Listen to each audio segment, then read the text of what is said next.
Welcome back to Race Ready. Looking back on the race in Austin, looking forward to the next one in Mexico. Red flag and green flag, let's go. Red flag, McLaren overall. Their car isn't as fast anymore, and their title seems to be faltering a bit. Of course, we had disastrous run for the team in the sprint race. The two drivers came together, both out. Not really either of their faults, just a racing incident. Lando Norris had a solid race on Sunday, but he did lose points to Max Verstappen.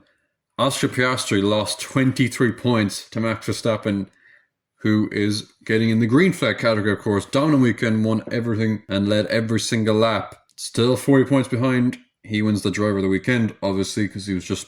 It feels like he's calling up in McLarens. He's catching them very quickly.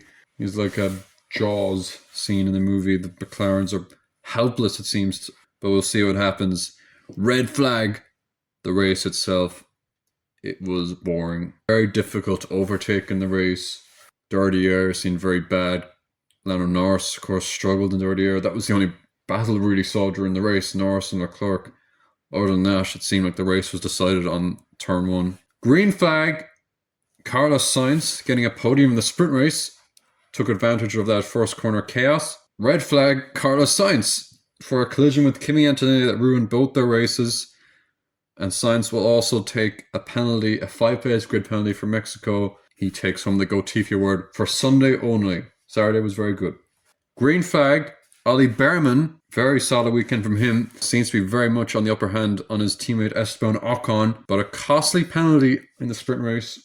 Track limits when he was fighting with Kimi Antonelli, saw him drop out the points. He managed to get 2 points on Sunday in a car that doesn't seem particularly fast. Red flag, Alonso luck. Fernando Alonso wins the Fernando Alonso award for the driver who had absolutely no luck. Qualified 6th, was looking to try and get in the top 4 turn 1, and then got caught up in the Hulkenberg McLaren crash that happened. In Sunday, he put in a respectable performance, but only finished 10th. Really was probably the best he could do with that car. His teammate Lance Stroll seemed to be pulling up several overtakes. The not so red flag, Ferrari didn't have a terrible weekend. Third and fourth was okay, and it does help them in the Constructors' Championship, which is a three-way fight between Red Bull, Ferrari, and Mercedes. And Ferrari had their first podium since the summer break. Even though Ferrari did win this race last year, podiums are now considered successes for them. Red flag, Alpine. I guess for Ferrari fans, it could be worse. Despite the fact that their cars managed to gain positions on lap 1 in both races, they still finished nowhere and ended up having to institute team orders for 17th and were ignored by Colapinto, which I think was fair enough. And Gasly ended up finishing 19th in a race where 19 finished. Green flag,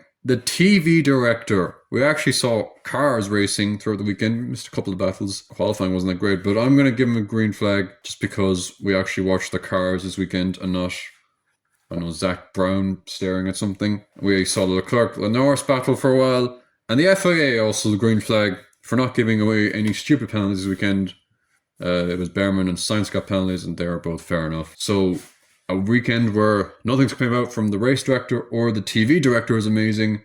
Just a shame we had a pretty boring race. Maybe one day we'll get the 3 for 1. And yeah, I think the racing is pretty bad this year because of the dirty air. The cars just can't follow each other. Midweek news before the US Grand Prix. Actually, Christian Horner rumors that he might be going to Ferrari. Those rumors have been around for quite a while now, even when he was at Red Bull. I think it's unlikely, but possible. Let's look forward to the Mexico City Grand Prix. It's the celebrations of the Day of the Dead this week.